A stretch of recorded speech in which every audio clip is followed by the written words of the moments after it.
Persia, 600 BCE to 600 CE. Today we're going to look at Persia. Now when we start moving into time period 2, we look at basic classical empires. Most of the zones that we've talked about in time period 1 that were earliest hubs of states and kingdoms are now transforming into empires. And so 2.2, the key concept, looks at its most basic level the development of states and empires. Persia is one of the first that we study because it's going to take over in the classical Mesopotamian area and will be really transmitting itself as far as importance is concerned across all the themes of spice that you need to know about. 2.2.1 basically says that the size of imperial societies will start to grow dramatically by imposing different forms of political unity on areas where previously there had been competition between states. So for this region of Persia, we're going to look at the first appearance of groups in Mesopotamia right around 1300 BCE. From the Indo-European group will come a band of nomads that will travel down. And like most nomadic groups will do, they typically will be pretty good at making a home for themselves if they are especially good at being conquerors first and foremost. So this group will come down from the Indo-European region, thinking around modern day places like Turkey, parts of Russia, Eastern Europe, those areas. They're going to sweep down, conquest some of the weaker zones here, and then establish roots. The first major ruler that we're going to concern ourselves with, we're going to concern ourselves actually with around 4 different rulers that form the backbone of the Persian Empire. The first one is Xerxes. Xerxes is going to be that first major gentleman in charge, 625 to 575 or so. He's going to do that by establishing an army, which once again, that's the main method that he will use to unify this region politically. He does it through military conquest. Once he does that, he's going to start to organize stuff.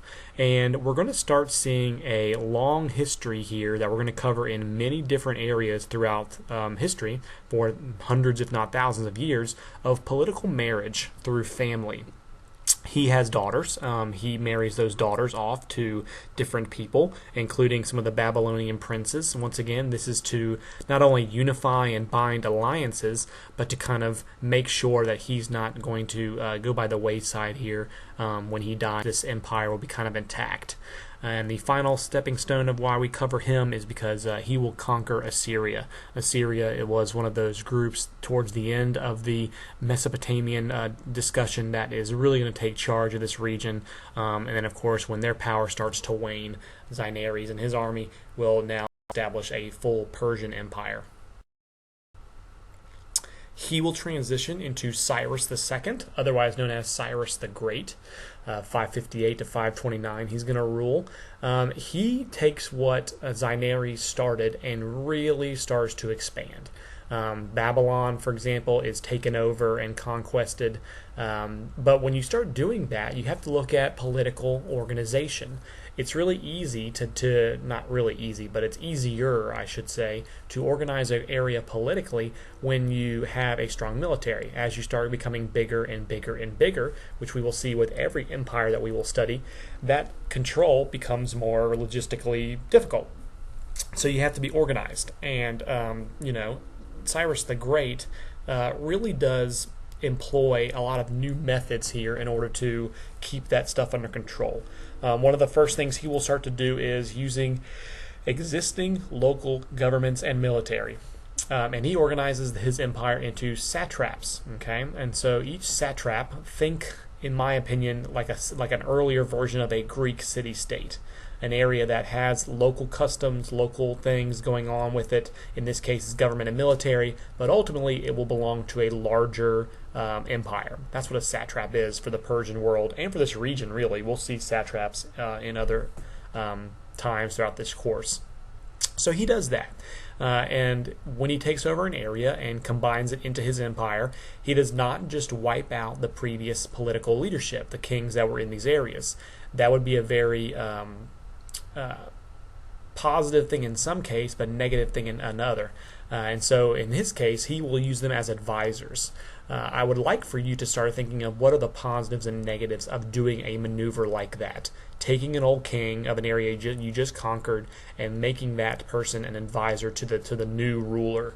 That certainly does have negatives, right? Because you might have upheaval and rebellion, but it also has some positives because you can typically get them to buy in a little bit better, give them some nice cushy job. They'll work with their homeland people to make sure they don't rebel. I mean, it can go both ways. Another way of doing that was through religious connections, and Cyrus the Great, will start to worship the Babylonian god Marduk, and that will make the religious priest class of the pyramid happy. So once again, look for religious, social, political connections and purpose when it comes to making decisions like this. His final little thing that we'd like to cover is the Jewish diaspora. The Jews had been conquered and captured and taken back to places of Babylon for quite some time and used as slaves. He will allow the people of these captured races and creeds to go back home. It's estimated that around 40,000 Jews are sent back to Judea because of that. And because of that, today they still consider Cyrus to be more of a savior. So that's pretty cool. And so all these things in this slide pertain really chiefly under 2.2 Roman numeral 2. The fact that empires and states develop new techniques of imperial administration based, in part, on the success of earlier political forms. Taking what's already there, kind of revamping it, making it your own, and kind of combining that into your new, modern, quote-unquote, way of ruling. Here is the empire under Cyrus the Great. This map will change towards the end of the lecture today. You're going to see a new map where it fully expands under this empire. But for now, look where you're concerning yourselves, because geographically speaking, one of the things you have to do is know where these empires are. That way, if you see them on a test or something, you don't get confused and say, oh, this is Rome. You know, we've had kids do that. Please don't be one of those kids. Look at old Babylon, look at old Assyria, Judea, modern-day Persia right there in the middle there, and how far it extends under people like Cyrus the Great. And then we're going to transition to a gentleman by the name of Cambyses II, 529 to 522 he'll rule. Shorter reign, obviously, about 7 years or so, but he's going to help us illustrate and teach items that belong to 2.2 Roman numeral 2-B. The fact that imperial governments project military power over large areas using a variety of techniques. And so one of the ways you can expand is through alliances. One of the ways you can expand is through military conquest, right? We've studied that before as well, and we will continue to do so. So his big claim to fame is that he is going to try to capture parts of Egypt and Africa. Memphis, for example, where the capital was at the time, and the pharaoh. He will be able to do that. However, this will lead to a lot of different issues for the Persian government and the Persian Empire, because Egypt has not been a source of easy takeover for quite some time. The Egyptians there locally will revolt over time. A lot of military time, money, and power, man-wise, is put into controlling Egypt through this time. Local conscription doesn't work out. That's one of the ways that we can, utilize labor and military force. And so this is going to be an issue for him as he tries to maintain this area and push the boundaries of the empire further on. He will use the same administrative system set up by his predecessor, Cyrus the Great. 2.2 Roman numeral 2-A looks at staying organized, creating administrative structures like a centralized government, elaborate legal systems, bureaucracies. One more thing that you can look at as far as things for your key concepts and your spice themes and all that kind of good stuff. Pushing the boundary west along the Mediterranean. Carthage is a place where he wants to go. Lots of trade that direction. He considers that to be pretty good, so he tries to that way, but he does fail in that regard. He's not a very likable guy. He's not a very well-liked person with his people or these conquered people or even his own military. So in this case, his navy will mutiny against him, and they'll actually be turned away there. Further south of Egypt is Nubia. His troops will go and try to conquer that region. Legend has it they just up and disappear. Most legal scholars and historical scholars that have found records have maintained that probably this was because a very large sandstorm hit their area and actually buried these troops in the desert. That's what most contemporaries think. Anyway, he is being turned back when trying to expand into these regions. Not a very good, successful thing for him, and so we really look at the way that he's trying to push power with the military. This is not a very likable guy. We don't study this gentleman for very much besides, military conquest attempts. There's a little, proof that he's kind of mentally unstable in the fact that he had a sister/wife, which was at the time pretty normal, and she was pregnant. During a fit of rage, he beat her to death, and so another example of him just not being a very well-suited ruler or likable guy. And then finally, Darius the First, 522 to 486. This gentleman is very important. We're going to look at him for a number of reasons. 2.2, Roman numeral 2-C, looks at the fact that much success for an empire depends on promotion of trade and economic integration, mainly things like roads and currency. So, economically speaking, for that spice characteristic, he is going to move the Persian Empire into India, and he's going to buffer it against the Mauryan and Guptan empires that we're going to cover later on along the empire train of thought. He needs this area. 1/3 of the total money for the Persian Empire was said to have been produced in this region of India that he has moved the Persian Empire into. Once again, that's a very wealthy area, so it's going to be very contentious along the borders. Lots of manpower and fighting are dedicated by the Persians to fighting off the Indian intrusion here along these borderlands. He also wants to move into Greece. He doesn't like Greece. He wants to take over Greece. The Greek city-states are fractured at the time. They're city-states, so they're not connected through a lot of unification. So he sees that as being a place that can easily be moved into and taken over, but that proves to be pretty difficult because when a conquering horde come in, sometimes these city-states will temporarily unite, and we do see that example with the different leagues here for the Greek examples that we will cover later on. He does still maintain the system of using local elites to staff government jobs as a way of, once again, smoothing over social moves and political moves going on, and he will expand the bureaucracy to make it more efficient. Typically, that's kind of ironic because when we think of bureaucracies, we think of inefficiencies and lots of different people to make decisions, but in his case, he was very capable of making this work because he is going to put portions of an army in each satrap. That satrap reports directly to Darius about actions going on, so it's not like they can be underhanded later on down the road by a local elite who kind of starts to, rumble around. As far as social, cultural type of deals that he will do, creates a law code for each area, kind of combines, local customs with Persian customs, which makes it easier for everybody to swallow. He'll create the first Persian script, which is hopefully going to be unifying the different regions that have been using different things for quite some time now. He will tax the land by 20%. That seems like a lot, but it's pretty standard for the time because he has to collect money for this giant army and all this widespread empire building. The Persian collector is going to be putting taxes on lots of things, kind of similar to what we do today. So it's kind of a little continuity over time that you can look at. Taxes on things like land, industry, mining, ports, water, sales. I mean, we pay taxes on all these things today in different forms or another. So once again, pretty good over time continuity there. He will, of course, build a very complex road system, inns, royal courier service with stations every 15 miles. Communication is very important. You want to get communication from one place to another very quickly. You'll study that example again with the Roman Empire and the Chinese empires. Some of those are things that are commonly seen. And he will actually complete the first major Nile to Red Sea canal. So pretty neat stuff for him. Using cities as centers of trade, religious rituals, and political administration is something that is fundamental to 2.2-3-A. And of course, once again, go back and link all of these things back into a larger discussion for 2.2 Roman numeral 2 fundamentals. You're now getting a very clear picture of what we're talking about there.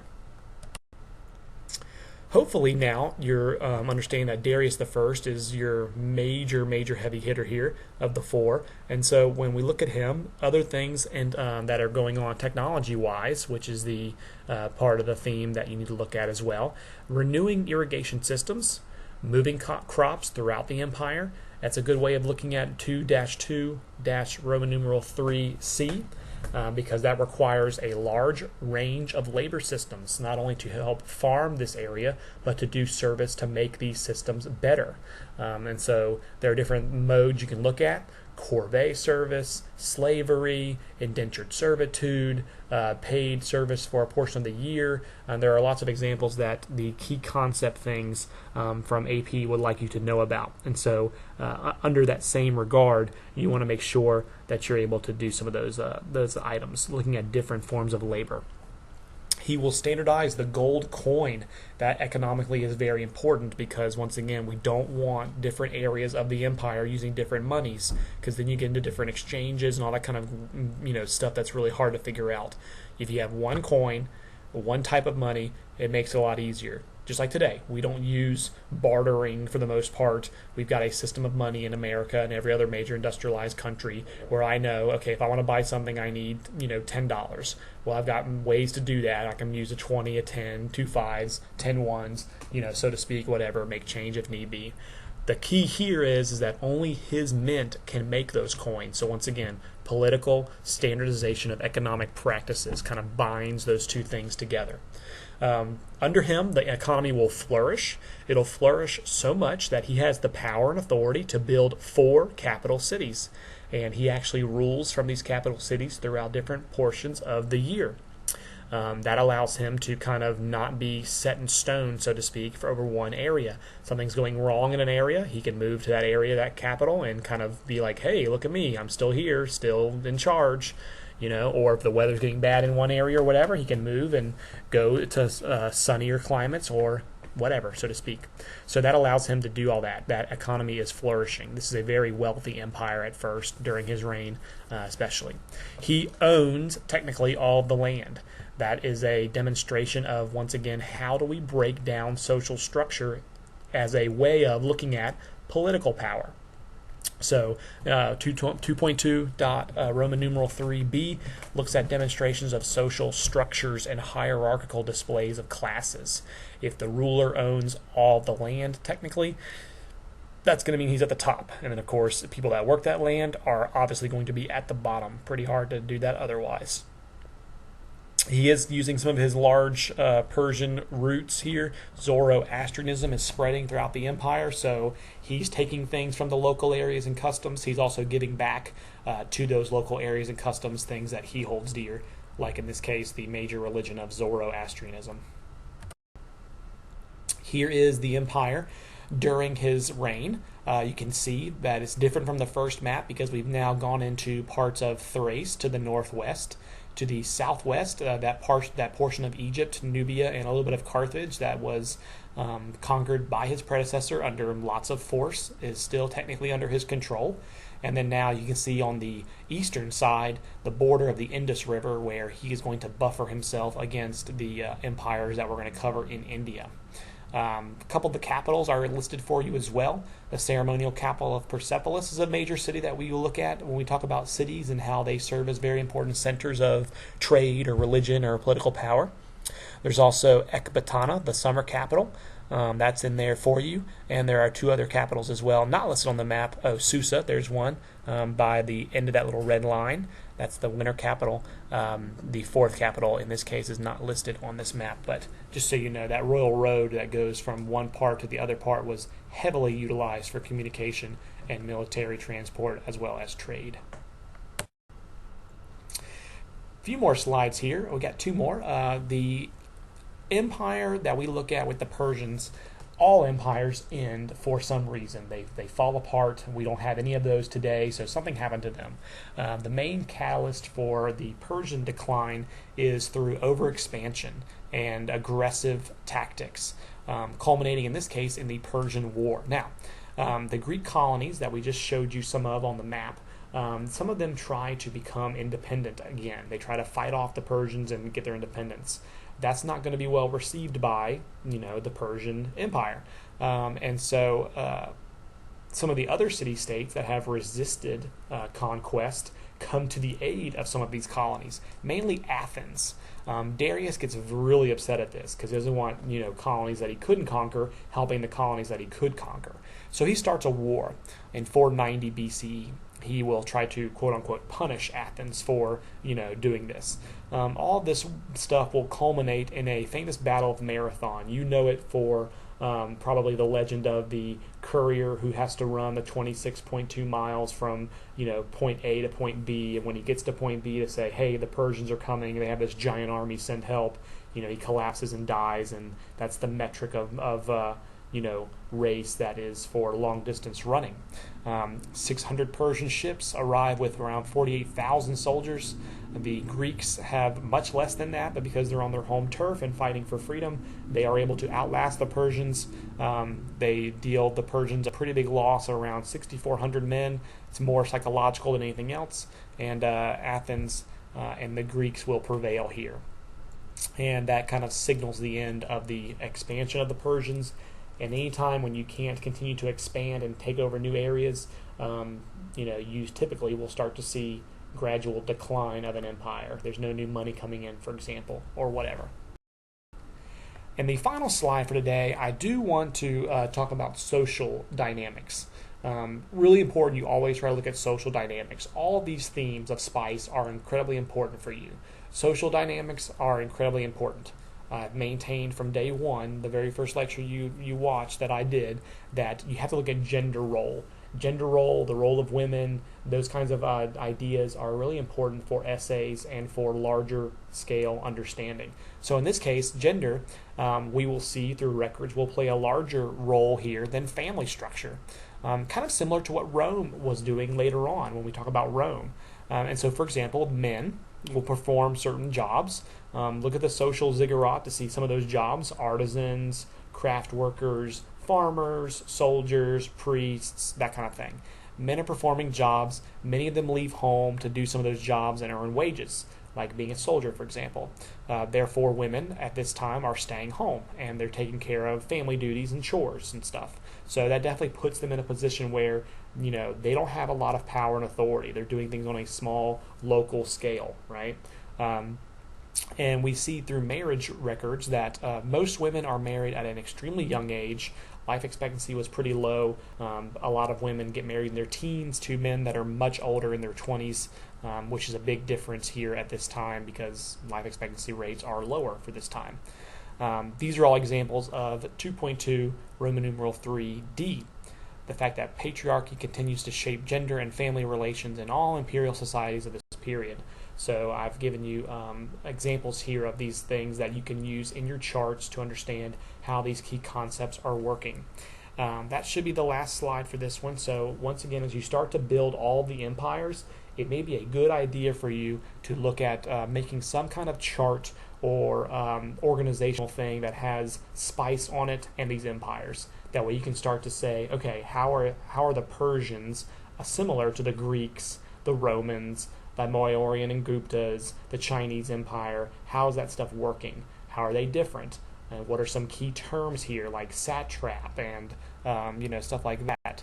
Those things will help you later on study for exams and essays, and help you hopefully form the backbone of your understanding of time period 2, 600 to 600.